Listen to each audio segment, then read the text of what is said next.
തിരുനാമത്തിന് മഹത്വമുണ്ടാകട്ടെ. വളരെ ആവശ്യമായിട്ടാണ് ഇന്ന് നിങ്ങളോടുകൂടി ആയിരിക്കാനായിട്ട് ദൈവം എനിക്ക് അവസരം തന്നത്. പ്രത്യേകിച്ച് ജോസഫിൻ്റെ സംസ്കാര ശുശ്രൂഷയുടെ ബന്ധത്തിലാണ് ഞാൻ പെട്ടെന്ന് കടന്നു വന്നത്. ഉൾപ്പെട്ടതിനെ കുറിച്ചുള്ള നല്ല നല്ല ചിന്തകൾ കഴിഞ്ഞ ദിവസം പങ്കുവയ്ക്കുവാനായിട്ട് ഇടയായിട്ടുണ്ട്. എൻ്റെ ജീവിതത്തിലെ ഇടയ്ക്കിടയിൽ ആയിരുന്ന കാലഘട്ടങ്ങളിൽ വളരെ അടുത്ത് ഇടപെട്ടിരുന്ന ഒരു വ്യക്തിയായിരുന്നു. അദ്ദേഹത്തിൻ്റെ അനേകം നല്ല ഓർമ്മകൾ എൻ്റെ ജീവിതത്തിലുണ്ട്. ഏതൊരു ആവശ്യത്തിൻ്റെ മധ്യത്തിലും എത്ര കഷ്ടപ്പാടുള്ള ഉത്തരവാദിത്തങ്ങളാണെങ്കിലും അത് ആ കാലഘട്ടങ്ങളിൽ താൻ നിർവഹിക്കുന്നതിന് എപ്പോഴും സന്നദ്ധനായിരുന്നു. ഞാൻ ഇന്നലെ ഓർപ്പിച്ചു, ഈ ഹോളിൻ്റെ പണിയുള്ള ബന്ധത്തിൽ നമ്മുടെ സഹോദരന്മാരിൽ ഏറ്റവും അധികം കഷ്ടപ്പെട്ട ഒരു വ്യക്തി താനായിരുന്നു. രാവിലെ മുതൽ വൈകുന്നേരം വരെ ഇതിൻ്റെ പണിയിൽ താൻ സജീവമായ ബന്ധപ്പെട്ടിരുന്നു. പിന്നെ എനിക്ക് വ്യക്തിപരമായ എൻ്റെ അനുഭവത്തിൽ കൂടെ പറയുമ്പോഴും ഒത്തിരി കാര്യങ്ങൾ എന്നോട് പങ്കുവച്ചിട്ടുണ്ട്. കുടുംബത്തിൻ്റെ നിലവാരത്തെക്കുറിച്ചും മറ്റുള്ള കാര്യങ്ങളെക്കുറിച്ചും. കാരണം ഒത്തിരി പിന്നീട് ബലഹീനായതിനു ശേഷം ഞാനിവിടെ കടന്നു പോയതിന് ശേഷം പിന്നെ അങ്ങനെയുള്ള കമ്മ്യൂണിക്കേഷനൊക്കെ കുറവായിരുന്നു. എന്നാൽ വീട്ടിൽ വരുമ്പോൾ വളരെ സജീവമായ ബന്ധമുണ്ടായിരുന്നു. ഇപ്പോഴും പിന്നെ ഞാൻ ഓർക്കുന്ന ഒരു പ്രാവശ്യം പോലും എൻ്റെ പേര് മറന്നു പോയിട്ടില്ല. ഞാൻ കടന്നു വരുമ്പോൾ തന്നെ ഓർത്ത് ഞാൻ ദൈവത്തെ സ്തുതിക്കുന്നു. അനേക മാതൃകകൾ താൻ ആ നിലയിൽ നിറവേറ്റിയിട്ടുണ്ട്. നമുക്ക് പിന്തുടരാനുള്ള ഒരു ഘടകം കൂടിയാണ്. ഏതൊരു മീറ്റിംഗ് വന്നാലും ആഹാരത്തിന് വേണ്ടി അധ്വാനിക്കുന്നതിൽ താൻ അന്ന് വളരെയധികം ശ്രദ്ധാലുവായിരുന്നു. ജോണിച്ചാനും അതുപോലെ ജോണിച്ചാനും ആ കാര്യത്തിൽ ആ കാലഘട്ടത്തിലുണ്ടായിരുന്നു. ഞാൻ അതിലെ ദൈവത്തെ മഹത്വപ്പെടുത്തുന്നു. ഇന്ന് നിങ്ങളുടെ അയപ്പാൻ ദൈവം എനിക്ക് തന്ന ഈ നല്ല സാവകാശത്തിനായിട്ട് സ്തോത്രം. ഞാൻ പ്രത്യേകാൽ ഇവിടെ കഴിഞ്ഞ ദിവസം ഞാനിവിടെ രാത്രി കടന്നപ്പോൾ അടൂരിലെ കുഞ്ഞോച്ചാൻ ഞങ്ങൾക്ക് മെസ്സേജ് അയച്ചിട്ട് ഇങ്ങനെ ജോസഫിന് മരിച്ചുപോയി എന്ന് അറിഞ്ഞപ്പോഴേ പുള്ളി കുഞ്ഞോച്ചാൻ ഒരു മറുപടി എനിക്ക് അയച്ചിരുന്നു. ഞാനത് നിങ്ങളെ വായിച്ച് കേൾപ്പിക്കാനായിട്ട് ആഗ്രഹിക്കുന്നു.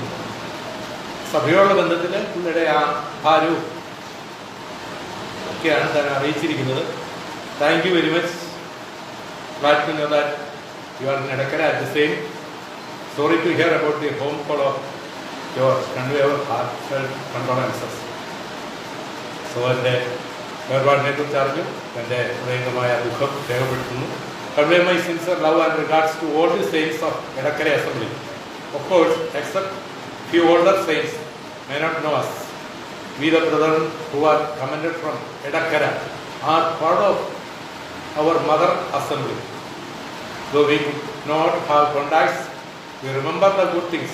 We want to know spiritual upliftment of the assembly and maintain the unity of the brethren. ഇവിടെ നിന്ന് അല്ലെങ്കിൽ എടക്കര അസംബ്ലിയിൽ നിന്ന് കമന്റ് ചെയ്യപ്പെട്ട സുവിശേഷന്മാരെ ഞാൻ പറയുന്നത് ഞങ്ങളതിൽ അഭിമാനിക്കുന്നു. എൻ്റെ മാതൃസഭയാണെന്ന് പറയുന്നതിൽ എനിക്ക് വളരെ സന്തോഷമുണ്ട്. ഇവിടെയുള്ള ദൈവമക്കളെ പ്രത്യേക പ്രാർത്ഥനയിൽ ഓർക്കുന്നു. അന്യോന്യമുള്ള സഹകരണവും ആത്മീയ വളർച്ചയും ലക്ഷ്യമാക്കിക്കൊണ്ട് പ്രാർത്ഥിക്കുന്നു എന്ന് ഓർപ്പിച്ചിട്ടുണ്ട്. അടുത്ത ഒക്ടോബർ മാസം പകുതി കഴിഞ്ഞ് താൻ അവിടെ അള്ളൂരിൽ വെച്ചൊരു ഫാമിലി കോൺഫറൻസ് നടത്തുവാനായിട്ട് ആഗ്രഹിക്കുന്നു. ആ വിഷയത്തിൽ നിങ്ങളുടെ പ്രാർത്ഥന ആവശ്യമാണ്. അതുപോലെ ആരെങ്കിലും കടന്നു ചെല്ലുവാൻ ഇടയാകുമെങ്കിൽ അത് വളരെ സന്തോഷകരമായിരിക്കും എന്ന് താൻ ഓർപ്പിച്ചിട്ടുണ്ട്. നമ്മളിൽ ചിലരെ തന്നെ പ്രതീക്ഷിക്കുന്നു. താൻ മറ്റൊരു വിഷയം, there was a time when we are in great difficulty having denied every source of help. Many of the seniors are associated with other group and I was alone left.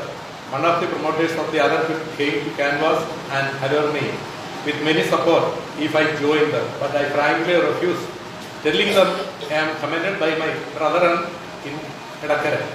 I will not compromise with my principle whether the brethren help me or not.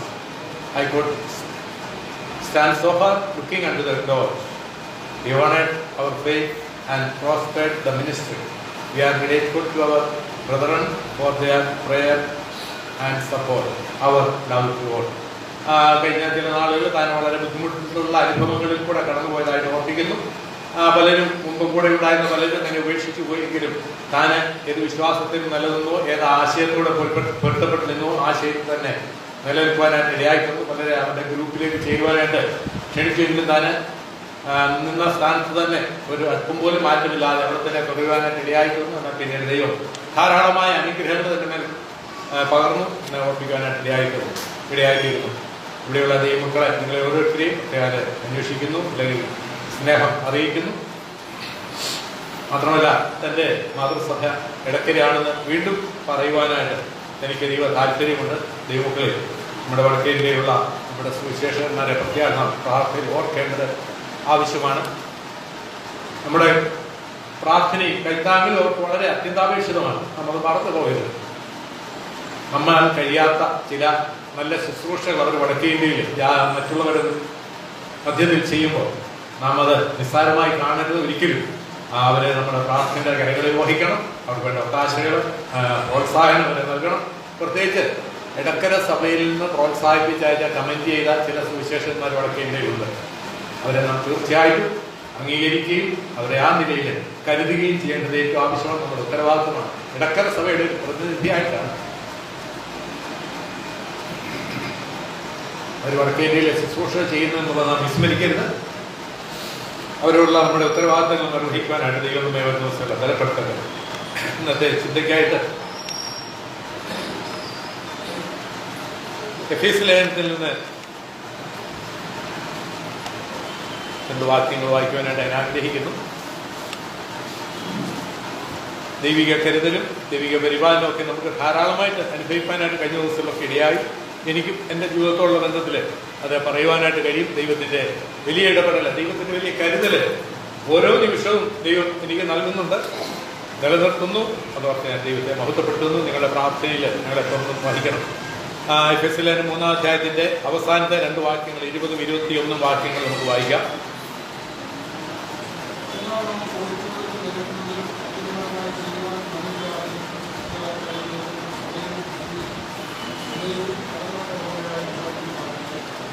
എഫേസ്യർ 3-ന്റെ 20-ഉം 21 വാക്യങ്ങൾ. എന്നാൽ നാം ചോദിക്കുന്നതിലും നിലയ്ക്കുന്നതിലും അത്യന്തപരമായി ചെയ്യുവാൻ നമ്മിൽ വ്യാപരിക്കുന്ന ശക്തിയാൽ കഴിയുന്നവന് സഭയിലും ക്രിസ്തുയേശുവിലും എന്നേക്കും തലമുറയായി മഹത്വം ഉണ്ടാകട്ടെ. ആമേൻ.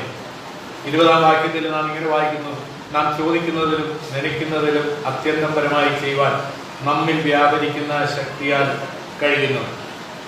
നമ്മുടെ ദൈവത്തെ കുറിച്ചുള്ള അനുഗ്രഹീതമായ ചില ആശയങ്ങൾ, അല്ലെങ്കിൽ നമ്മുടെ ദൈവം ആരാണ് എന്നുള്ളത് ചുരുങ്ങിയ വാക്കുകളിൽ വെളിപ്പെടുത്തുന്ന ഒരാശയമാണ് ഇതിനകത്തുള്ളത്. നമ്മുടെ ദൈവം ആരാണ് നമ്മുടെ വായിക്കുന്നു: നാം ചോദിക്കുന്നതിലും നനയ്ക്കുന്നതിലും അത്യന്തപരമായി ചെയ്യുവാൻ നമ്മിൽ വ്യാപരിക്കുന്ന ശക്തിയാൽ കഴിയുന്നവൻ. അപ്പോൾ നമ്മുടെ ദൈവം ആരാണ്? അത്യന്തപരമായി ചെയ്യുവാൻ കഴിവുള്ളവനാണ് നമ്മുടെ ദൈവം. ദൈവമക്കളെ, എഫേസ്യ ലേഖനം നാം പഠിക്കുമ്പോൾ ആദ്യത്തെ 3 അധ്യായങ്ങൾ ഉപദേശപരമായ വിഷയങ്ങളാണ് പ്രതിപാദിച്ചിരിക്കുന്നത്. എന്നാൽ 4-6 അധ്യായങ്ങൾ പ്രായോഗിക ക്രിസ്ത്യ ജീവിതത്തെ കുറിച്ച് പരാമർശിക്കുന്നു. ഇവിടെ നാം വായിച്ച ഭാഗത്ത് കടന്നു വരുമ്പോൾ ഈ വലിയവനായ ദൈവത്തിന്റെ ചില പ്രത്യേകതകൾ, താൻ ആരാണ് എന്നുള്ളത് നമുക്കിവിടെ മനസ്സിലാക്കുവാനായിട്ട് കഴിയും. ഈ ദൈവത്തോടുള്ള യഥാർത്ഥത്തിൽ നമ്മുടെ പ്രതികരണമാണ് നമ്മെ ആരാണെന്ന് പറയുവാനായിട്ട് കഴിയും. നാം ആരാണെന്ന് പറയുന്നത് നമ്മുടെ പ്രതികരണം ദൈവത്തോടുള്ള, അത്ര വലിയവനായ ദൈവത്തോട് എൻ്റെ പ്രതികരണം എന്ത് എന്നുള്ളതിനെ ആശ്രയിച്ചാണ് ഞാൻ ആരാണെന്ന് തീരുമാനിക്കപ്പെടുന്നത്. ദൈവമക്കളെ, എൻ്റെ ഈ ഇത്ര വലിയവനായ ഈ ദൈവത്തോട് എൻ്റെ പ്രതികരണം എങ്ങനെയാണ്? നമ്മളെല്ലാ ആഴ്ചയിലും ആരാധനയ്ക്ക് കടന്നു വരുന്നുണ്ട്, വിവിധ ഉത്തരവാദിത്തങ്ങൾ നിർവഹിക്കുന്നുണ്ട്, ശുശ്രൂഷകൾ ചെയ്യുന്നുണ്ട്. എന്നാൽ നമ്മുടെ ദൈവം ആരാണ് എന്നുള്ള ചിന്ത നമ്മെ ഓരോ നിമിഷവും സ്വാധീനിക്കുവാനായിട്ട് ഇടയായിട്ട്. ഈ വാക്യത്തിൽ നിന്ന് വായിക്കുമ്പോൾ ഇതിന് മുമ്പുള്ള വാക്യങ്ങളിൽ, ചില വാക്യങ്ങളിൽ നമുക്ക് കാണുവാനായിട്ട് കഴിയുന്ന അപ്പോസ്തലനായ പൗലോസിന്റെ ഒരു പ്രാർത്ഥനയാണ്. ആ പ്രാർത്ഥനയിൽ ഞാൻ ഇതിനു മുമ്പ് ഓർപ്പിച്ചിട്ടുള്ളതാണ്. ഇവിടെ തന്നെ അവിടെ താൻ പറയുന്ന പ്രാർത്ഥനാ വിഷയങ്ങൾ, നിങ്ങൾ ഒന്നാമത് നമ്മൾ അവിടെ വായിക്കുന്നു, നിങ്ങളുടെ അകത്തെ മനുഷ്യനെ സംബന്ധിച്ച് ശക്തിയോടെ ബലപ്പെടണം. നിങ്ങളുടെ അകത്തെ മനുഷ്യനെ സംബന്ധിച്ച് നിങ്ങൾ ശക്തിയോടെ ബലപ്പെടണം. എങ്ങനെ ബലപ്പെടണം? 16-ാം വാക്യത്തിൽ പറയുന്നു, തന്റെ മഹത്വത്തിന്റെ ധനത്തിനൊത്തവണ്ണം അവന്റെ ആത്മാവിന്, തന്റെ മഹത്വത്തിനൊത്തവണ്ണം നാം ബലപ്പെടണം. ദൈവത്തിന്റെ ആ മഹത്വം യഥാർത്ഥത്തിൽ എന്താണെന്ന്, എങ്ങനെയുള്ള മഹത്വമാണ് എന്നുള്ളത് നമുക്ക് വ്യക്തമായിട്ട് അറിയുവാൻ സാധിച്ചെങ്കിൽ മാത്രമേ ആ നിലവാരത്തിലേക്ക് നമുക്ക് ഉയർത്തപ്പെടുവാനായിട്ട് കഴിയുള്ളൂ, നമുക്ക് ശക്തിപ്പെടുവാനായിട്ട് കഴിയുകയുള്ളൂ. അതിന്റെ അവസാന ഭാഗം അങ്ങനെയാണ് വായിക്കുന്നത്, അകത്തെ മനുഷ്യനെ സംബന്ധിച്ച് നാം ശക്തിയോടെ ബലപ്പെടേണ്ടതിന് ക്രിസ്തു വിശ്വാസത്താൽ നിങ്ങളുടെ ഹൃദയങ്ങളിൽ വസിക്കേണ്ടതിന് വരം നൽകണമെന്നും നിങ്ങൾ സ്നേഹത്തിൽ വേരൂന്നി അടിസ്ഥാനപ്പെട്ടവരായി വീതിയും നീളവും ഉയരവും ആഴവും എന്തെന്ന് സകല വിശുദ്ധന്മാരോടുകൂടെ ഗ്രഹിപ്പാനും പരിജ്ഞാനത്തെ കവിയുന്ന ക്രിസ്തുവിൻ സ്നേഹത്തെ അറിവാനും പ്രാപ്തരാകുകയും ദൈവത്തിന്റെ എല്ലാ നിറവിനോളം നിറഞ്ഞു വരികയും വേണം. അപ്പൊ നമ്മൾ ആ നിറവിനോളം നിറഞ്ഞു വരുന്ന അനുഭവം നമ്മുടെ ജീവിതത്തിൽ ഉണ്ടാകണം. തുറന്നു പറയാണ്, എന്നാൽ നാം ചോദിക്കുന്നതിലും നനയ്ക്കുന്നതിലും അത്യന്തപരമായി ചെയ്യുവാൻ നമ്മിൽ വ്യാപരിക്കുന്ന ശക്തിയാൽ കഴിയുന്നത്. അപ്പൊ നമ്മിൽ വ്യാപരിക്കുന്ന ശക്തി എന്തിനുള്ളതാണ്? നമ്മിൽ അത്ഭുതങ്ങൾ പ്രവർത്തിക്കുവാനുള്ള ഒരു സ്വാധീന ശക്തിയാണ് ദൈവത്തിന്റെ ശക്തി. ദൈവങ്ങളിൽ നമ്മുടെ ഉള്ളിൽ ദൈവത്തിന്റെ ആത്മാവ് വസിക്കുന്നത്. ഈ ആത്മാവ് ശക്തിയുള്ള ആത്മാവാണ്, വ്യക്തിത്വമാണ്, വ്യക്തിയാണ്. നമുക്കതുകൊണ്ട് ഈ ആത്മാവിന്റെ സ്വാധീനതയാൽ ജീവിക്കുവാനായിട്ട് ഇടയായിത്തീരണം. അങ്ങനെയെങ്കിൽ അവൻ പ്രവർത്തിക്കുവാൻ കഴിവുള്ളവനാണ്. നമ്മിൽ പ്രവർത്തിക്കുവാൻ എത്രമാത്രം പ്രവർത്തിക്കുമെന്നുള്ളതാണ് നമ്മളവിടെ വായിച്ചു കേട്ടത്. നാം ചോദിക്കുന്നതിനും നനയ്ക്കുന്നതിനും അത്യന്തം പരമായി ചെയ്യുവാൻ. അതിൽ ഇംഗ്ലീഷില് ഈ വാക്ക് ഇങ്ങനെയാണ് ഓർപ്പിക്കുന്നത്, എക്സീഡിംഗ്ലി അബണ്ടന്റ്ലി എബോവ് ഓൾ, എല്ലാത്തിനുപരിയായിട്ട് ധാരാളമായിട്ട് നമ്മെ അനുഗ്രഹിക്കുന്ന ദൈവമാണ് നമ്മുടെ ദൈവം. അപ്പൊ ഈ ദൈവത്തെ യഥാർത്ഥമായ നിലയിൽ വ്യക്തിപരമായി അറിയുവാൻ ഇടയായി തീർന്ന ദൈവമക്കളായ നമുക്ക് വലിയ ഉത്തരവാദിത്തങ്ങളാണ്. ഈ ശക്തിയാൽ നിറയപ്പെട്ട ദൈവമക്കള് അനുഗ്രഹീതമായ നിലയിൽ തങ്ങളുടെ ക്രിസ്തീയ ജീവിതം നയിക്കുവാനായിട്ട് കടപ്പെട്ടവരാണ്. ഈ ശക്തിയുടെ പ്രത്യേകത എന്താണ്? ദൈവത്തിന്റെ ശക്തി എന്നിൽ വ്യാപരിക്കുന്ന ദൈവത്തിന്റെ ശക്തിയുടെ പ്രാധാന്യത എന്താണ്? എങ്ങനെയുള്ള ശക്തിയാണ്? 11-ാം അധ്യായത്തിൽ തന്നെ നമുക്ക് കാണുവാനായിട്ട് കഴിയും. അതിന്റെ 19-ാം വാക്യത്തിൽ നാം വായിക്കുന്നുണ്ട്. അതും പൗലോസിന്റെ മറ്റൊരു പ്രാർത്ഥനയാണ്. ആ പ്രാർത്ഥനയിൽ നാം ചിന്തിക്കുമ്പോഴൊക്കെ പൗലോസിന്റെ പ്രാർത്ഥന നമ്മൾ പലപ്പോഴും ചിന്തിച്ചിട്ടുള്ളതാണ്. ഒരു പ്രാവശ്യം കൂടെ പറയട്ടെ, ഇവിടെയൊന്നും ഒരു ഭൗതികമായ ആവശ്യങ്ങളെ കുറിച്ചുള്ള ഒരു പരാമർശവും അവിടെയില്ല. ആത്മീയമായ വളർച്ച, തന്റെ കൂട്ടു സഹോദരന്മാരുടെ ദൈവമക്കളുടെ ആത്മീയ വളർച്ച മാത്രം ലക്ഷ്യമാക്കിക്കൊണ്ടാണ് പൗലോസ് പ്രാർത്ഥിക്കുന്നത്. ഇവിടെ 1-ാം അധ്യായത്തിന്റെ 19-ാം വാക്യത്തിൽ താൻ പറയുന്നത് എങ്ങനെയാണ്? നമുക്ക് വേണ്ടി വ്യാപരിക്കുന്ന അവന്റെ ശക്തിയുടെ അളവറ്റ വലിപ്പം, വിശ്വസിക്കുന്ന നമുക്ക് വേണ്ടി വ്യാപരിക്കുന്ന അവന്റെ ശക്തിയുടെ അളവറ്റ വലിപ്പം. ദൈവമക്കളെ, നമ്മുടെ കർത്താവ് വലിയവനാണ്. അവന്റെ ശക്തിയുടെ വലിപ്പം അത് അളവറ്റ വലിപ്പമാണ്. അത് നമ്മുടെ ബുദ്ധി കൊണ്ട് എല്ലാ നിലയിലൊന്നും മനസ്സിലാക്കുവാനായിട്ട് കഴിയാത്ത നിലയിൽ അവന്റെ ശക്തി അത്ര വലുതാണ്. 2-ാം അധ്യായത്തിലും നമുക്കത് കാണുവാനായിട്ട് കഴിയും. ദൈവത്തിന്റെ ശക്തി വ്യാപരിപ്പിച്ച മേഖലകൾ ഇവിടെ നാം വായിക്കുന്നു. 13-ാം വാക്യം മുതൽ താഴേക്ക് വായിക്കുമ്പോൾ, മുമ്പേ ദൂരസ്ഥരായിരുന്നു നിങ്ങൾ ഇപ്പോൾ ക്രിസ്തുവിൽ ക്രിസ്തുവിന്റെ രക്തത്താൽ സമീപസ്ഥരായി തീർന്നു. അവൻ നമ്മുടെ സമാധാനം. ദൈവങ്ങളെ, നമ്മെ അവിടെ നമ്മൾ 2 ഗ്രൂപ്പിനെ കുറിച്ച് പറയുന്നു. ആരൊക്കെയാണെന്ന്? യഹൂദന്മാരെ കുറിച്ചും ജാതികളെ കുറിച്ചും അവിടെ പറയുന്നുണ്ട്, പരാമർശിക്കുന്നുണ്ട് താഴേക്ക് വരുമ്പോൾ. മുമ്പേ ദൂരത്തായിരുന്നു നിങ്ങൾ. അതുപോലെ തന്നെ ദൈവത്തിന്റെ സ്വന്തം ജനമായിരിക്കുന്ന യഹൂദന്മാര്, അവരെ ഒന്നാക്കി തീർത്ത ദൈവത്തിന്റെ അത്ഭുതകരമായ കാര്യപരിപാടിയാണ് ഈ 2-ാം അധ്യായത്തിൽ നമുക്ക് കാണുവാനായിട്ട് കഴിയുന്നത്. അപ്പം ഇന്ന് ദൈവമക്കൾ എന്നുള്ള നിലയിൽ, ദൈവിക അനുഗ്രഹങ്ങൾ പ്രാപിച്ചവരെന്നുള്ള നിലയിൽ, ഇന്ന് നാം ഏകപിതാവിന്റെ മക്കൾ എന്നുള്ള പദവിയിൽ നാം ഇവിടെ ആയിരിക്കുമ്പോൾ, ദൈവമക്കളെ, നാം ഇവിടെയുള്ള ചെറിയൊരു ഗ്രൂപ്പായിട്ട് മാത്രമല്ല ദൈവം നമ്മെ കാണുന്നത്. ലോകത്തിന്റെ വൻകരകളിലുള്ള വലിയൊരു കൂട്ടം വിശുദ്ധന്മാർ, അതിൽ ആരൊക്കെയുണ്ട്? വിവിധ ഗോത്രങ്ങളിലെ, ഭാഷകളിൽ, വംശത്തില്, ജാതിയിൽ നിന്നുള്ളവരെ ദൈവത്തിനായിട്ട് വിലയ്ക്ക് വാങ്ങിയെന്ന് നാം വെളിപ്പാട് പുസ്തകത്തിൽ വായിക്കുന്നു. അങ്ങനെ വിലയ്ക്ക് വാങ്ങപ്പെട്ട വലിയൊരു സമൂഹത്തിന്റെ ഒരു ഭാഗമാണ് നമ്മൾ ഈ ഇടക്കരയിലായിരിക്കും. നമ്മൾ ആരാണ് എന്നുള്ളത് നാം ഒന്ന് ചിന്തിക്കുക. നമ്മളൊന്ന് ആ മഹത്വം അല്ലെങ്കിൽ നമ്മുടെ വലിപ്പം ഒന്ന് ഗ്രഹിക്കുവാനായിട്ട് ഇടയായിത്തീർന്നത്. ജീവനുള്ള സത്യ ദൈവത്താൽ വിളിക്കപ്പെട്ട ദൈവമക്കളായി തീർന്ന് ഇന്ന് നാം ഈ ദേശത്തെ കർത്താവിനെ ആരാധിക്കുവാനായിട്ട് കൂടി വരുമ്പോൾ, ആ ദൈവത്തിന്റെ അളവറ്റ ശക്തി വ്യാപരിപ്പിക്കുന്ന ഒരു സമൂഹമാണ്, ഒരു ചെറിയ സമൂഹമാണ് നമ്മൾ ഓരോരുത്തരും. ആ ദൈവത്തിന്റെ ശക്തി എന്നിലുണ്ട്, നമ്മിൽ ഓരോരുത്തരുമുണ്ട്. വീണ്ടും ജനനം പ്രാപിച്ച് രക്ഷിക്കപ്പെട്ട ഓരോ ദൈവത്തിന്റെ ജീവിതത്തില് അവന്റെ ഉള്ളില് ദൈവത്തിന്റെ ആത്മാവ് വസിക്കുന്നതുകൊണ്ട് അവൻ ശക്തിയുള്ളവനാണ്. ഈ ശക്തി വെളിപ്പെടുത്തുന്ന അല്ലെങ്കിൽ ഈ ശക്തി നമ്മിൽ പ്രവർത്തിക്കുവാനായിട്ട് ഇടയായി തീരുമ്പോഴാണ് ആ അനുഗ്രഹീതമായ അനുഭവത്തിലേക്ക് നമുക്ക് മുൻപോട്ട് നീങ്ങുവാനായിട്ട് കഴിയുന്നത്, അല്ലെങ്കിൽ നാം ദൈവത്തിന്റെ സാക്ഷികളായിട്ട് ഈ ദേശത്ത് നിലനിൽക്കുവാനായിട്ട് കഴിയുന്നത്, അല്ലെങ്കിൽ ദൈവത്തിന്റെ മക്കളായിട്ട് അവന് പ്രയോജനമുള്ള ദാസന്മാരായിട്ട് മുൻപോട്ട് ജീവിക്കുവാനായിട്ട് സാധിക്കുന്നത്.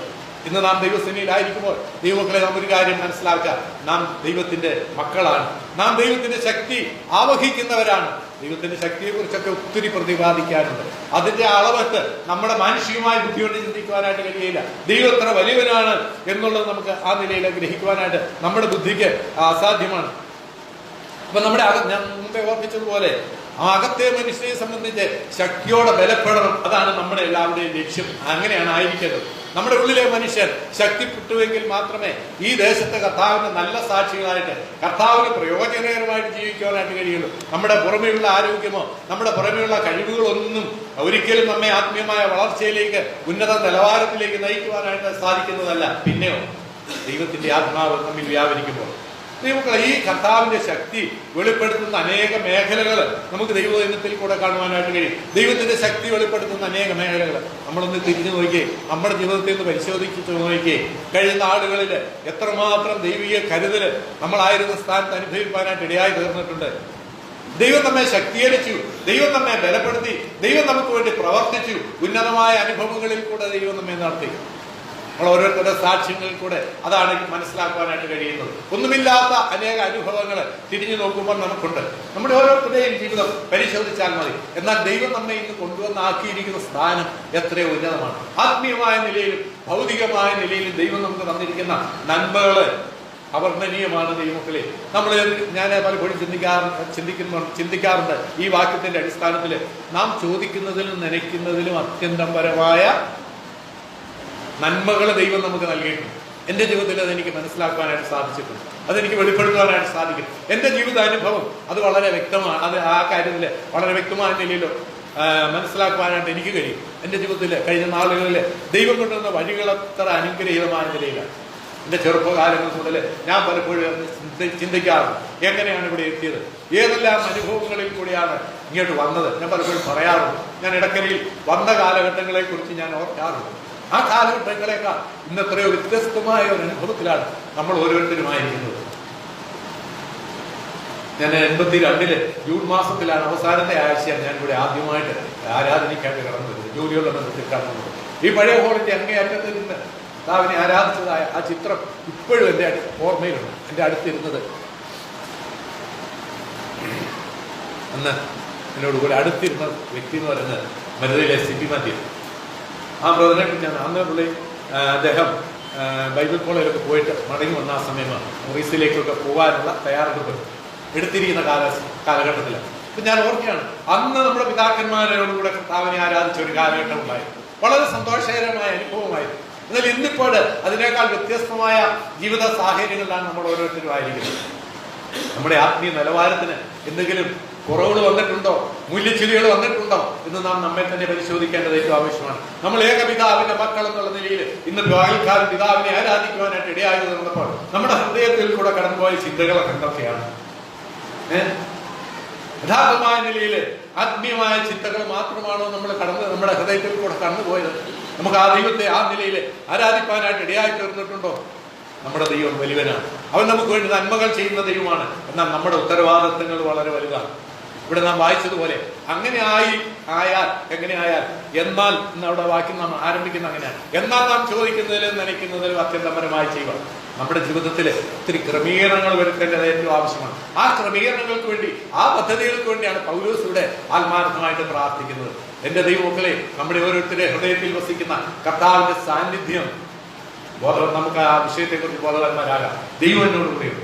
ദൈവത്തിന്റെ സാന്നിധ്യമുണ്ട്. എന്റെ വാക്കുകളെ, എന്റെ ചിന്തകളെ, എന്റെ പ്രവൃത്തികളെ ഒക്കെ വ്യക്തമായിട്ട് അറിയുന്നവനാണ് ദൈവം. നമുക്ക് ആ ചിന്ത തന്നെ ഭരിക്കുവാനായിട്ട് ഇടയായി തീർന്നുണ്ടോ? എന്റെ സഹോദരന് നേരെ എന്തെങ്കിലും ഞാൻ ചിന്തിച്ചാൽ, പ്രതികൂലമായിട്ട് ചിന്തിച്ചാൽ, എന്റെ സഹോദരനോട് എനിക്ക് വ്യക്തിപരമായി എന്തെങ്കിലും അനിഷ്ടത തോന്നിയാൽ, അതൊക്കെ ദൈവം അറിയുന്ന ദൈവം, എന്റെ ഹൃദയങ്ങളെ അറിയുന്ന ദൈവമാണ്. ദൈവമക്കളെ, നമുക്ക് വളരെ ഉത്തരവാദിത്തങ്ങളുണ്ട്. ക്രിസ്ത്യ ജീവിതത്തില് നമുക്ക് ആ വലിയവനായ ദൈവത്തിന്റെ സന്നിധാനത്തിൽ നാം ഇരിക്കുമ്പോൾ ആ ഉത്തരവാദിത്വ ബോധത്തോടുകൂടെ തന്നെ നമുക്ക് മുൻപോട്ട് പോകാനായിട്ട് ഇടയായി തരട്ടെ. അപ്പൊ ഈ ശക്തി നമ്മിൽ വ്യാപരിക്കുന്നു. ആ ദൈവം ആരാണ്, അല്ലെങ്കിൽ ആ ദൈവം ഏതെല്ലാം നിലയിലാണ് നമുക്ക് വേണ്ടി പ്രവർത്തിക്കുന്നത് എന്നുള്ളത് നമുക്കൊന്ന് ചിന്തിക്കാൻ. ചുരുക്കി എല്ലാ വാക്കുകളും ഓർപ്പിക്കാൻ ആ സമയമില്ല. ഞാൻ മുമ്പേ വായിച്ച ഒരു ഭാഗം, അതായത് എബ്രായലേഖനം 7-ാം അധ്യായത്തിന്റെ 25-ാം വാക്യം. അത് നാം ഇങ്ങനെയാണ് വായിക്കുന്നത്. എബ്രായർ 7:25 നാം മുമ്പേ വായിച്ചതാണ്. അതുകൊണ്ട് താൻ മുഖാന്തരമായി ദൈവത്തോട് അടുക്കുന്നവർക്ക് വേണ്ടി പക്ഷപാതം ചെയ്യുവാൻ സദാ ജീവിക്കുന്നവനാകിയാൽ അവരെ പൂർണ്ണമായി രക്ഷിപ്പാൻ അവൻ പ്രാപ്തനാണ്. നമ്മുടെ ദൈവത്തിന്റെ ശക്തി വ്യാപരിക്കുന്ന ഒരു മേഖലയാണ് നമ്മളിപ്പം വായിച്ചു കേട്ടത്. എന്താണ്? നമ്മെ പൂർണ്ണമായി രക്ഷിപ്പാൻ അവൻ പ്രാപ്തനാണ്. നമ്മളെ പൂർണ്ണമായി രക്ഷിക്കുക എന്നൊക്കെ പറഞ്ഞാൽ അത് ഒത്തിരി വ്യാപ്തിയുണ്ട്. രക്ഷിക്കുക, നമ്മളെല്ലാം രക്ഷിക്കപ്പെട്ടവരാണ്, ദൈവമക്കളാണ്, വീണ്ടും ജനനം പ്രാപിച്ചവരാണ്. നമ്മളിന്ന് മരിച്ചാൽ സ്വർഗ്ഗത്തിൽ പോകും, ഉറപ്പ്. എന്നാൽ പൂർണ്ണമായി നമ്മളെ രക്ഷിക്കുക എന്ന് പറഞ്ഞാൽ നമ്മുടെ ക്രിസ്തീയ ജീവിതത്തില്, നമ്മുടെ അനുദിന ജീവിതത്തില് നമുക്ക് ധാരാളം ആവശ്യങ്ങളുണ്ട്. ആത്മീയമായ നിലയിലുണ്ട്, ഭൗതികമായ നിലയിലുണ്ട്. ഇതെല്ലാം നിർവഹിച്ചു തരുവാൻ ശക്തനായ ഒരു ദൈവം, താൻ മുഖാന്തരമായി ദൈവത്തോട് അടുക്കുന്നവർക്ക് വേണ്ടി, പ്രത്യേകം ശ്രദ്ധിക്കേണ്ട ഒരു പ്രയോഗമാണ്, തന്നോട് അടുക്കുന്നവർക്ക് വേണ്ടി പക്ഷപാതം ചെയ്യുവാൻ സദാ ജീവിക്കുന്നവനാകിയാൽ. നമ്മുടെ കർത്താവ് സദാ ജീവിക്കുന്നവനാണ്, അല്ലെ? അങ്ങനെയാണെങ്കിൽ നമുക്ക് എങ്ങനെ പറയാൻ കഴിയും? ഈ സദാ ജീവിക്കുന്നവനായ ദൈവം നമ്മെ സദാ രക്ഷിക്കുവാൻ, നമ്മെ കരുതുവാൻ അവൻ പ്രാപ്തനാണ്. അവൻ പ്രാപ്തനാണ്.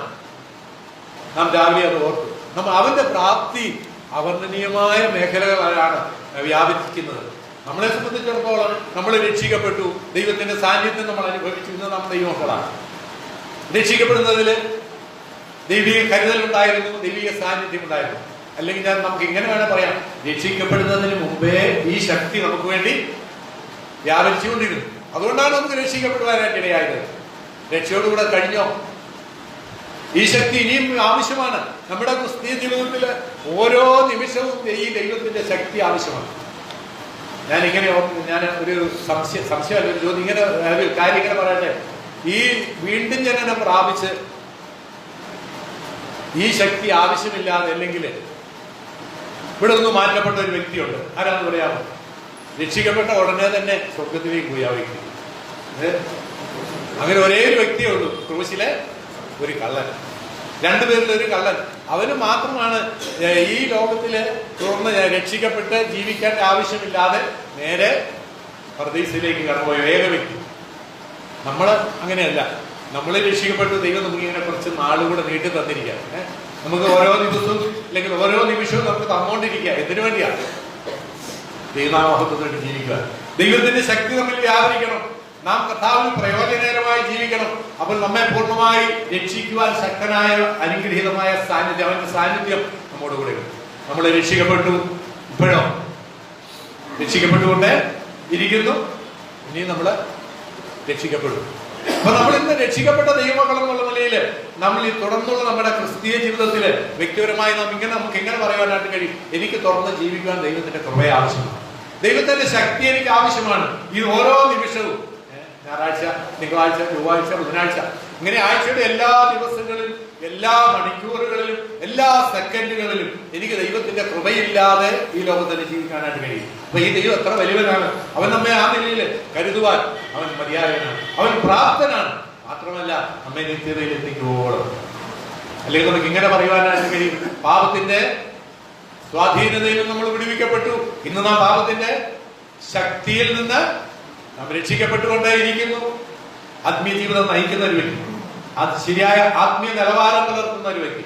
എന്നാൽ അടുത്തതായിട്ട് ഞാൻ പാപത്തിന്റെ സാന്നിധ്യത്തിൽ നിന്ന് രക്ഷിക്കപ്പെടാൻ പോവുകയാണ്. പാപത്തിന്റെ സാന്നിധ്യത്തിൽ നിന്ന് രക്ഷിക്കപ്പെടുന്നത് എപ്പോഴാണ്? ഒന്നുകിൽ നമ്മള് ഈ ലോകത്തിൽ നിന്ന് മാറ്റപ്പെടണം, അല്ലെങ്കിൽ നമ്മുടെ കർത്താവ്. അപ്പോഴാണ് നമ്മൾ പാപത്തിന്റെ സാന്നിധ്യത്തിൽ നിന്ന് മാറ്റപ്പെടും. ദൈവമക്കളെ, നമ്മൾ ഈ ലോകത്തിൽ ജീവിക്കുമ്പോൾ പാപത്തിന്റെ സ്വാധീനതയിൽ നിന്ന് വിടുവിക്കപ്പെടുവാനായിട്ട് ആവശ്യമുണ്ട്. പാപം നിറഞ്ഞ ഒരു ശരീരം, പാപത്തിന്റെ സ്വാധീനതയുള്ള ഒരു ശരീരമാണ് നമ്മുടെ ശരീരം. എന്നാൽ ഇതിൽ വിടുവിക്കപ്പെട്ട് മുൻപോട്ട് പോകുവാൻ ഒരു യഥാർത്ഥ ക്രിസ്തീയ ജീവിതം, വിജയകരമായ ക്രിസ്തീയ ജീവിതം നയിക്കണമെങ്കിൽ ദൈവമക്കളെ നമുക്ക് ദൈവത്തിന്റെ ശക്തി ആവശ്യമാണ്. അപ്പൊ നമ്മുടെ കർത്താവ് ശക്തിയുള്ളവനാണ്, പൂർണ്ണമായി നമ്മെ രക്ഷിപ്പാൻ തക്കവണ്ണം ശക്തനാണ്. അവൻ നമുക്ക് വേണ്ടി പക്ഷപാതം ചെയ്യുന്ന ദൈവമാണ്. ആർക്കു വേണ്ടി? തന്നോട് അടുക്കുന്നവർക്ക് വേണ്ടി. ദൈവമക്കളെ നമുക്ക് ദൈവത്തോട് അടുത്തും ജീവിക്കാം, അകന്നും ജീവിക്കാം, അല്ലേ? എന്നാൽ ദൈവം നമ്മളെ കുറിച്ച് ആഗ്രഹിക്കുന്നു തന്നോട് അടുത്ത് വരുന്നവർക്ക് വേണ്ടി. അവൻ സദാ ജീവിക്കുന്നവനാണ്, അവൻ പക്ഷപാതം ചെയ്യുന്നവനാണ്.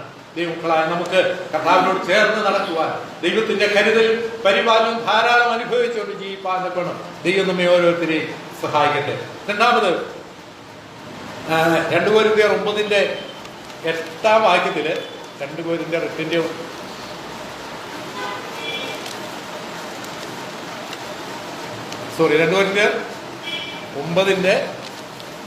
8 വാക്യം ഇങ്ങനെ വായിക്കുന്നു: സകല സൽപ്രവൃത്തിയിലും പെരുകി വരുമാറ് നിങ്ങളിൽ സകല കൃപയും പെരുക്കുവാൻ ദൈവം ശക്തനാണ്. നമ്മെ രക്ഷിപ്പാൻ, പൂർണ്ണമായി രക്ഷിപ്പാൻ ദൈവം ശക്തനാണ്. രണ്ടാമത് നാം ഇവിടെ വായിക്കുന്നത് അവൻ സകല കൃപയും പെരുക്കുവാൻ ദൈവം ശക്തനാണ്. ദൈവമക്കളെ, ദൈവത്തിന്റെ കൃപ കൊണ്ട് മാത്രമാണ് നമ്മൾ നിലനിൽക്കുന്നത്. നമ്മുടെ ജീവിതത്തിന്റെ എല്ലാ മേഖലകളിലും ദൈവത്തിന്റെ കൃപ ഓരോ ദിവസവും അനുഭവിക്കാനായിട്ട് ഇടയായിരിക്കുന്നു. നാം രക്ഷിക്കപ്പെട്ട നിമിഷം മുതൽ ദൈവത്തിന്റെ കൃപ വ്യാപരിക്കുന്നുണ്ട് നമ്മുടെ ജീവിതത്തിൽ. കൃപയാലല്ല നിങ്ങൾ വിശ്വാസം മൂലം രക്ഷിക്കപ്പെട്ടിരിക്കുന്നത്. അപ്പൊ നമ്മുടെ രക്ഷ എന്ന് പറയുന്നത് തന്നെ ദൈവത്തിന്റെ കൃപയാ.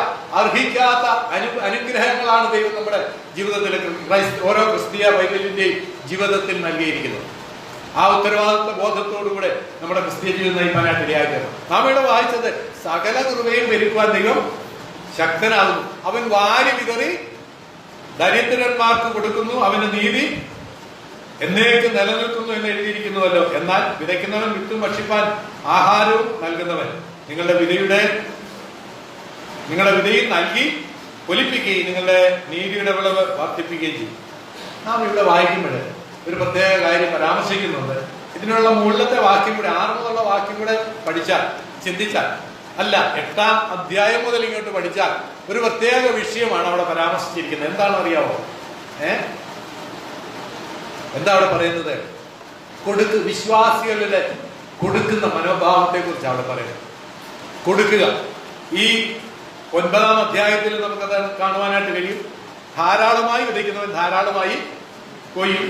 അവനവൻ ഹൃദയത്തിൽ നിശ്ചയിച്ചതുപോലെ കൊടുക്കട്ടെ. സങ്കടത്തോടെ അരുത്, നിർബന്ധത്താലും അരുത്. സങ്കടത്തോടെ കൊടുക്കുന്നവനെ ദൈവം, സന്തോഷത്തോടെ കൊടുക്കുന്നതിനെ ദൈവം സ്നേഹിക്കുന്നു. ദൈവമക്കളെ, നാം കൊടുക്കുന്നത് എല്ലാം നിർബന്ധത്തോടുകൂടെ കൊടുക്കുന്ന, അല്ലെങ്കിൽ മറ്റുള്ളവരുടെ നിർബന്ധത്തിന് കൊടുക്കുന്നത് കൊണ്ട് യാതൊരു പ്രയോജനവും.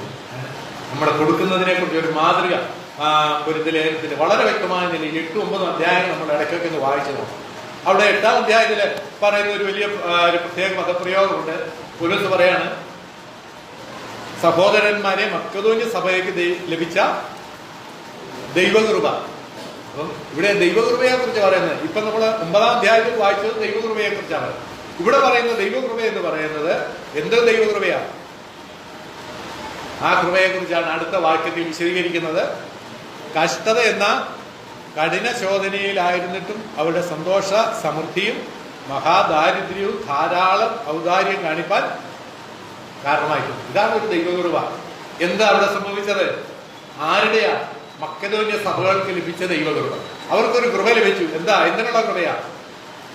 ഇങ്ങനെ പറയാം, കൊടുക്കുവാനുള്ള കൃപ. അവര് കൊടുത്തു. ഈ നിലവാരം നമുക്ക് ഇങ്ങനെ ചിന്തിക്കാം. ഈ മക്കെദോന്യ സഭയുടെ നിലവാരം, ഭൗതിക നിലവാരം നമുക്ക് ചിന്തിക്കാം. അങ്ങനെയുള്ള ഈ ഇവിടെ പരാമർശിക്കുന്ന നിലവാരമുള്ള ഒരു സഭ കൊടുത്തു എന്ന് പറയുമ്പോൾ നമ്മൾ അത്ഭുതപ്പെടണം. അങ്ങനെയാണെങ്കിൽ പിന്നെ ആരാ കൊടുക്കാതിരിക്കേണ്ടത്?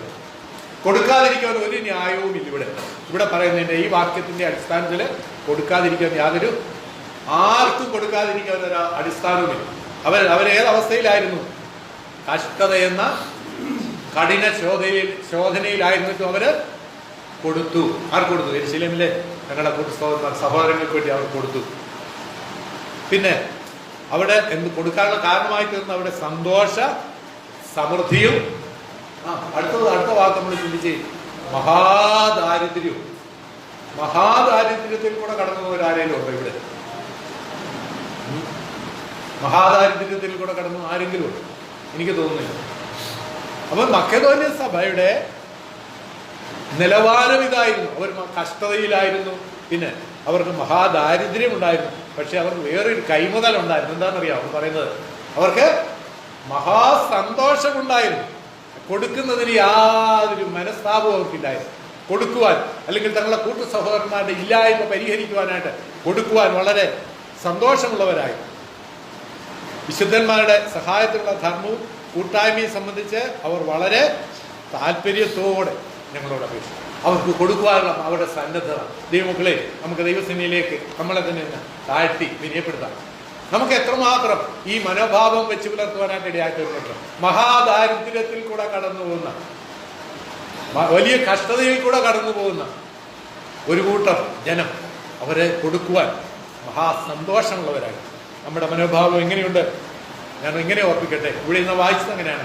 ഹൃദയവിശാലതയോടുകൂടെ ഒരു വ്യക്തി കർത്താവിന് വേണ്ടി കൊടുത്താൽ ദൈവം അവരെ മാനിക്കും. ഇവിടെ നാം അതാണ് വായിച്ചത്. ലോഭമായി കൊടുക്കുന്നവന് ലോഭമായി കൊയ്യും, ധാരാളമായി വിധിക്കുന്നവൻ ധാരാളമായിട്ട് കൊയ്യും. ദൈവത്തിന്റെ കൃപ നമ്മിൽ വ്യാപരിക്കും. ഓരോ ദിവസവും ആ നിലയിൽ ദൈവത്തിന്റെ പ്രത്യേകമായ കരുതല് നമുക്ക് അനുഭവിക്കാനായിട്ട് ഇടയായിത്തീരട്ടെ. മാത്രമല്ല, നമ്മുടെ കൊടുക്കുവാൻ നമ്മുടെ മനോഭാവം, നമ്മൾ മറ്റുള്ളവർക്ക് കൊടുത്തിട്ട് പരാതി പറയുന്നവരായിട്ടല്ല, കൊടുത്തതിൽ എന്തെങ്കിലും ബുദ്ധിമുട്ട് അനുഭവപ്പെടുന്നവരായിട്ടല്ല, പിന്നെ സന്തോഷത്തോടെ കൊടുക്കുന്നവരായിരിക്കും. വാരി ദരിദ്രന്മാർക്ക് കൊടുക്കുന്ന ഒരു പിതാവാണ് നമുക്കുള്ളത്. ദൈവമക്കളെ, നാം അതിൽ സന്തോഷിക്കാം, അതിൽ നമുക്ക് ധൈര്യപ്പെടാം. എന്റെ കർത്താവ് വലിയവനാണ്. മാത്രമല്ല, 1 കൊരിന്ത്യർ 10-ാം അധ്യായത്തിന്റെ 13-ാം വാക്യത്തിലേക്ക് കടന്നു വരുമ്പോൾ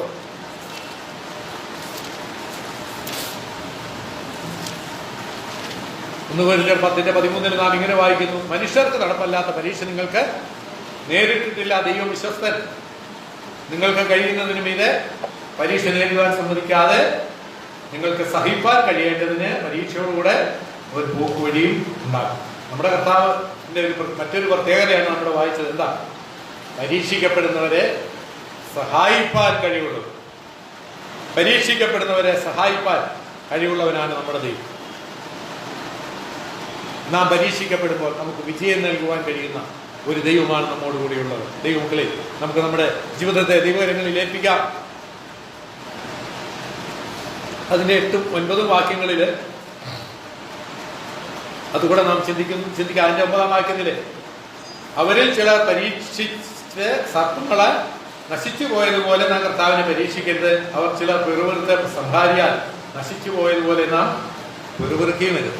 ദൈവമക്കളെ, ദൈവത്തോടുള്ള നമ്മുടെ മനോഭാവം, നാം ദൈവസ്ഥിതിയിലായിരിക്കുമ്പോൾ പിറുവിറുപ്പിന്റെയോ അല്ലെങ്കിൽ പരീക്ഷിക്കപ്പെടുന്ന അനുഭവത്തോടു കൂടിയോ അല്ലെങ്കിൽ ദൈവത്തോട് യഥാർത്ഥ സമാധാനമില്ലാത്ത അനുഭവത്തോടു കൂടിയോ നമ്മുടെ ജീവിതം മുൻപോട്ട് നയിക്കുവാൻ ഇടയായി തീർന്നാൽ വലിയ പരാജയമായിരിക്കും അതിന്റെ ശേഷം ഉണ്ടാകുന്നത് എന്നുള്ളത് നമുക്ക് കാണാനായിട്ട് കഴിയും. ഇവിടെ വായിക്കുന്നു, നമുക്ക് ദൃഷ്ടാന്തത്തിനായിട്ട് ഇതൊക്കെ പറഞ്ഞിരിക്കാം. ഇസ്രായേൽ മക്കളുടെ ജീവിതാനുഭവങ്ങള് ദൃഷ്ടാന്തത്തിനായിട്ട് നമ്മോട് വെളിപ്പെടുത്തിയിരിക്കുകയാണ്. നമുക്ക് ഈ നാടുകളിൽ ദൈവകൃപയിൽ പൂർണ്ണമായിട്ട് ആശ്രയിക്കാം. നമ്മുടെ ജീവിതത്തിൽ വരുന്ന പരീക്ഷകൾ, നമുക്കറിയാം പരീക്ഷ എന്തിനാ വരുന്നത്. നമ്മുടെ കുഞ്ഞുങ്ങളൊക്കെ ഈ ദിവസങ്ങളിൽ പരീക്ഷ എഴുതി എന്ത് ചെയ്തു? എന്ത് ലഭിച്ചവർക്ക്? വിജയം ലഭിച്ചിരിക്കുക അല്ലെ? പരീക്ഷകൾ എന്തിനു വേണ്ടിയുള്ളതാണ്? വിജയത്തിന് വേണ്ടിയുള്ള ഒരു മാധ്യമമാണ്. അപ്പൊ പരീക്ഷ എഴുതുന്ന ഒരു വ്യക്തി എഴുതിയെങ്കിൽ മാത്രമേ അവന് വിജയിച്ചോ എന്ന് അറിയാനായിട്ട് കഴിയും. അല്ലെങ്കിൽ പരീക്ഷയെ അഭിമുഖീകരിച്ചെങ്കിൽ മാത്രമേ അവൻ ജീവിതത്തിൽ വിജയിച്ചോ എന്ന് മനസ്സിലാക്കാനായിട്ട് കഴിയും. നമ്മൾ പല ക്ലാസ്സുകളിൽ 10-ാം ക്ലാസ്സിൽ ഇപ്പം പരീക്ഷ വിജയിക്കുന്നു, റാങ്കോടുകൂടെ പാസ്സാകുന്നു, ക്ലാസ് വാങ്ങി പാസ്സാകുന്നു. നമുക്ക് നമ്മുടെ ക്രിസ്ത്യൻ ജീവിതത്തിൽ ഇങ്ങനെയുള്ള പരീക്ഷകൾ നേരിടുമ്പോൾ നാം എങ്ങനെ മുൻപോട്ട് പോകുന്നു എന്നുള്ളതാണ് നമ്മുടെ ജീവിത വിജയത്തിന്റെ അടിസ്ഥാനം. നമുക്ക് ആ നിലയിൽ നമ്മുടെ ജീവിതം, നമ്മുടെ അഭിമുഖീകരിക്കുന്ന പരീക്ഷകൾ നമുക്ക് വിജയകരമാക്കി തീർക്കുവാനായിട്ട് ഇടയായി തീരുന്നുണ്ട്. ജീവിതത്തിൽ നമുക്ക് വളരെ പ്രതികൂലങ്ങൾ നമ്മുടെ ജീവിതത്തിൽ ഉണ്ടാകാം, പ്രതിസന്ധികൾ ഉണ്ടാകാം, വൈഷമ്യങ്ങൾ ഉണ്ടാകാം. എന്നാൽ അവിടെയൊക്കെയും നാം ഇപ്പോൾ വായിച്ചതുപോലെ നിങ്ങൾക്ക് കഴിയുന്നതിന് മീതെ പരീക്ഷ നേരിടുവാൻ സമ്മതിക്കാതെ നിങ്ങൾക്ക് സഹിപ്പാൻ കഴിയേണ്ടതിന് പരീക്ഷയോടുകൂടി അവൻ പോക്കുവഴി ഉണ്ടാക്കുന്നു. നമ്മുടെ ദൈവത്തിന്റെ ആ പ്രത്യേകത ചോദിക്കുന്നതിലും നനയ്ക്കുന്നതിലും അത്യന്തപരമായി നമ്മെ സഹായിക്കുവാൻ കഴിവുള്ള, പ്രവർത്തിക്കുവാൻ കഴിവുള്ള ഉന്നതനായ ദൈവത്തിന്റെ സാന്നിധ്യത്തിന്റെ മറവിലാണ് ഇരിക്കുമ്പോൾ ദൈവങ്ങളെ നാം ഓർക്കുക, അവൻ നമ്മെ പൂർണ്ണമായി രക്ഷിപ്പാൻ അവൻ ശക്തനാണ്. രണ്ടാമത് നാം ഓർത്തതുപോലെ സകല കൃപയും പെരുക്കുവാൻ ശക്തനാണ്. മൂന്നാമത് നാം ഓർത്തു, നമ്മെ പരീക്ഷയിൽ സഹായിക്കുവാൻ, പരീക്ഷയിൽ നമ്മെ വിടുവിക്കുവാൻ ദൈവം ശക്തനാണ്. നമുക്ക് ദൈവകരങ്ങളിൽ നമ്മെ തന്നെ താഴ്ത്തിയേൽപ്പിക്കാം. ദൈവം നമ്മെ സഹായിക്കട്ടെ. മാത്രമല്ല പല ചിന്തകൾ പങ്കുവയ്ക്കേണ്ടെന്ന് ഞാൻ ഒരു വാക്കുകൾ ഓർപ്പിച്ചുകൊണ്ട് ഞാൻ എന്റെ വാക്കുകൾ അവസാനിപ്പിക്കാൻ. 2 തിമോഥെയോസ് 1:12 നാം ഇങ്ങനെ വായിക്കുന്നു: ഞാൻ ആരെ വിശ്വസിച്ചിരിക്കുന്നുവെന്ന് ഞാൻ അറിയുന്നു, അവൻ എന്റെ ഉപനിധി, ആ ദിവസം എന്നെ സൂക്ഷിപ്പാൻ ശക്തൻ. അവൻ എന്റെ ഉപനിധി, ഞാൻ ആരെ വിശ്വസിച്ചിരിക്കുന്നെന്ന് അറിയുന്നു. പൗലോസ് തിമോഥെയോസുള്ള ബന്ധത്തിൽ പറയുമ്പോൾ ഞാൻ ആരെ വിശ്വസിച്ചിരിക്കുന്നെന്ന് അറിയുന്നു. ആ അറിവാണ് അവനെ ക്രിസ്തീയ ജീവിതത്തിൽ മുൻപോട്ട് നയിക്കുവാനായിട്ട് ഇടയായിട്ടുണ്ട്. താൻ വിശ്വസിച്ചിരിക്കുന്ന ദൈവം ആരാണെന്നുള്ളത് എനിക്ക് മനസ്സിലാക്കാനായിട്ട് ഇടയായിട്ടുണ്ട്. തന്റെ കഴിഞ്ഞകാല ജീവിതത്തിൽ കൂടെ ഓരോ ഓട്ടപ്രദക്ഷിണം നടത്തിയാൽ ഏതെല്ലാം നിലയിലാണ് ദൈവം അവനോട് ഏർപ്പെട്ടത്, ഏതെല്ലാം വഴിയിലാണ് ദൈവം അവനോട് ഇടപെട്ടത്. ആദ്യ ദിവസം മുതൽ പൗലോസിനോട് ഇടപെട്ട ആ ചില കാര്യങ്ങൾ നമുക്ക് ചിന്തിക്കുവാനായിട്ട് കഴിയും.